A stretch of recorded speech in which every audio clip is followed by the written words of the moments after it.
Hello guys, welcome back to my channel Mishtu model. তোমরা সবাই কেমন আছো? আশা করি সবাই খুব ভালো আছো। আমি তোমাদের ভালোবাসে খুব ভালো আছি। এখন সন্ধে 6:30 বাজে, তো আমি রেডি হয়ে গেছি। অনেক দিন পর ঘুরতে যাচ্ছি।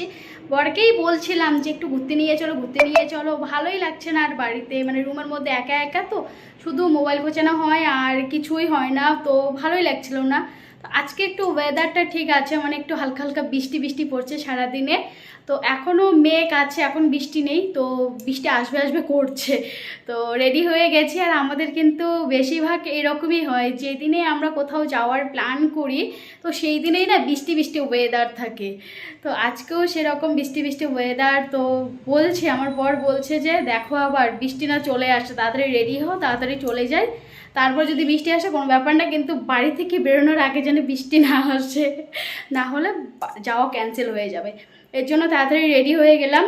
তো এইটাই হয়েছে আজকে আমার লুক। অনেকদিন পর কোথাও ঘুরতে যাচ্ছি, ভালো লাগছে।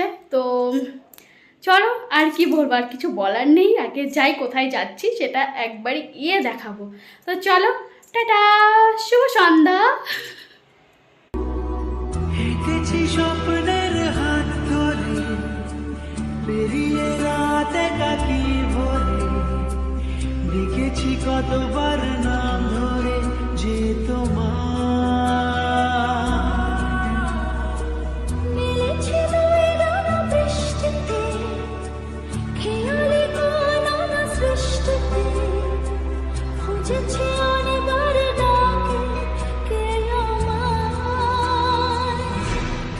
বলে দাও কোন ঠিকানা,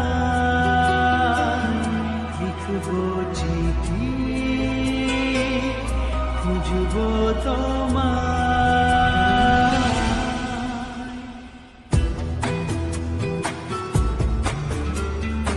তো বন্ধুরা দেখো, গান শুনতে শুনতে কিন্তু একদম চলে এসছি আমাদের যেখানে আসার কথা ছিল সেখানে কিন্তু চলে এসছি। কোথায় এসছি বলো তো? হ্যাঁ জানি তোমরা বুঝতে পারছো না, কারণ তোমরা তো আমার আগের ভিডিও ফলো করোনি, তাই না? কারণ আমি এই জায়গায় আগেও এসছিলাম, তোমরা দেখোনি আমার ভিডিও, তাই জানতে পারছো না। ঠিক আছে, কোনো ব্যাপার না। আবারও বলে দিচ্ছি, এটা হয়েছে কলকাতা নিউ টাউন ইসকন মন্দির। আবারও আমরা এখানে এসছি। তো এই জায়গাটা এখন অনেকটাই পরিবর্তন হয়ে গেছে, মানে 1 বছরে অনেক কিছুই হয়ে গেছে, তো সেটাও তোমাদের দেখাবো।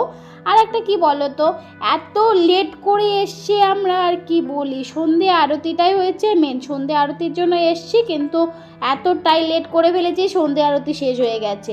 আর আমার মন ভেঙে গেছে যে সন্ধে আরতিটাই দেখতে পারলাম না। কীরকম লাগে বলো তো, যে যেখানে তুমি যাবে, মানে যেই জিনিসটার জন্য যাবে, যেই শান্তিটার জন্য যাবে, সেই শান্তিটাই যদি তুমি না পাও তাহলে কীরকম লাগে বলো? আমার মনটা পুরো ভেঙে গেছিলো যে আমি একটু কীর্তন করতে পারিনি, এখানে একটু হরে কৃষ্ণ করতে পারিনি। খুব কষ্ট হচ্ছিল জানো। কি আর করবো, কিছুতেই করার ছিল না, তাই একটু ভিডিও করে নিচ্ছিলাম। কারণ সবাই দেখছি ক্যামেরা অন করছে, সবাই শুধু ফটো তুলছে, ভিডিও করছে, তাই আমিও একটু ভিডিও করে নিলাম। একটু কীরকম লাগছিল, কারণ যদি কেউ বলে যে ক্যামেরা অফ করো, তো কীরকম একটা লাগছিল, তবু আর কি ক্যামেরা করলাম একটু। যাই হোক, তারপর ক্যামেরা করে কিন্তু আমি বসে পড়েছিলাম। ঠিক আছে, বসার পরে কিন্তু আবার আমি কিন্তু মন্দিরে, মানে ঠাকুরের সামনে চলে এসেছি। আসার পর আবার আমি ভিডিও করছিলাম। তো অনেকটা সাহস জুগিয়ে দেখো কত সুন্দর কিউট লাগছে। হরে কৃষ্ণ, রাধে রাধে, সবাই বলো রাধে রাধে। কত কিউট লাগছে, আমার যে কি ভালো লাগছে, মানে দেখেই যে একটা শান্তি, আর কি বলি। যাই হোক, এই দিকেও কিন্তু একটু দেখাচ্ছি লোকজনটা অনেক কম হয়ে গেছে, কারণ সন্ধ্যা আরতির পর না সবাই বেরিয়ে চলে যায়, কিন্তু আমরা লেটে আসি, আর কি করব। তো লোকজন আছে, যে যতটুকু আছে ভালোই আছে, মোটামুটি আছে।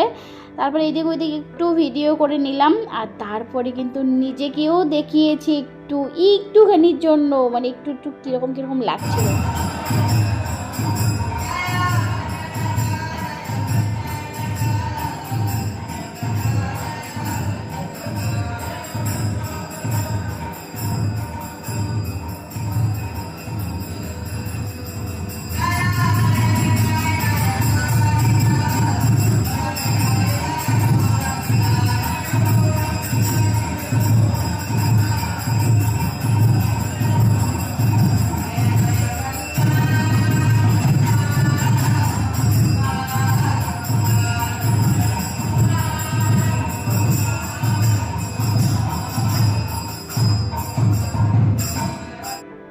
যাই হোক, অনেকটা শান্তি পেলাম, সত্যি বলতে অনেকটাই শান্তি পেলাম। মানে শেষের দিকে যে একটু যে হরে কৃষ্ণ নাম নিতে পেরেছি, কৃষ্ণ নাম, তো এটাতে না অনেকটাই শান্তি পেয়েছি। মানে আমি তো ভেবেছিলাম যে না আর ওই জিনিসটা পারবো না, কিন্তু শেষের দিকে অনেক লোকজন ছিল, তো এর জন্য আবার কীর্তন শুরু হয়ে গেছিলো।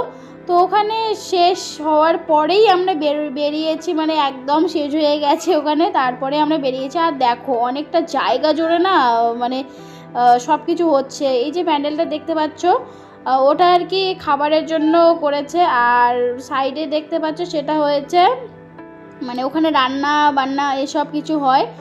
আর দেখো এই যে জায়গাটা, যে বসার জন্য যে জায়গাটা করেছে না, এখানে কত সুন্দর হাড়ির মধ্যে দেখো গাছগুলো দিয়েছে, কি ভালো লাগছে। আমি এদিকে ভিডিও করে নিচ্ছিলাম আর আমার বর ওদিকে চলে গেছিলো, ওটা দেখায়নি। আর ক্যামেরাটা অফ করে আমিও বরের পেছন পেছন গেলাম, মানে প্রসাদ খেতে। এখানে আসবো আর প্রসাদ খাবো না, সেটা তো হতেই পারে না।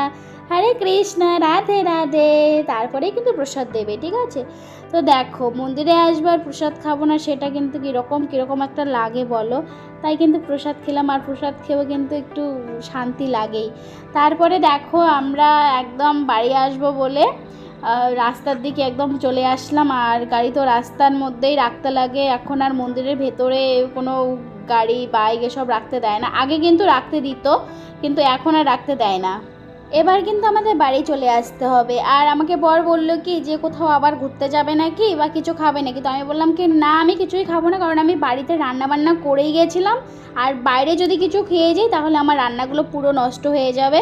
এর জন্যই আর কি আমি বাইরে কিছু খাইনি, বাড়িতে এসেই খাওয়া দাওয়া করেছি। হ্যালো ফ্রেন্ড, তো এখন হচ্ছে 8:30, আর বাড়িতে চলে এসেছি। এখন ড্রেস চেঞ্জ করে খাওয়া দাওয়া করে ঘুমিয়ে পড়বো। তা চলো, ভিডিওটা ভালো লাগে অবশ্যই লাইক করবে, শেয়ার করবে, সাবস্ক্রাইব অবশ্যই করবে। দেখা হচ্ছে নেক্সট ভিডিও, ততক্ষণ সবাই খুব ভালো থেকো, টাটা।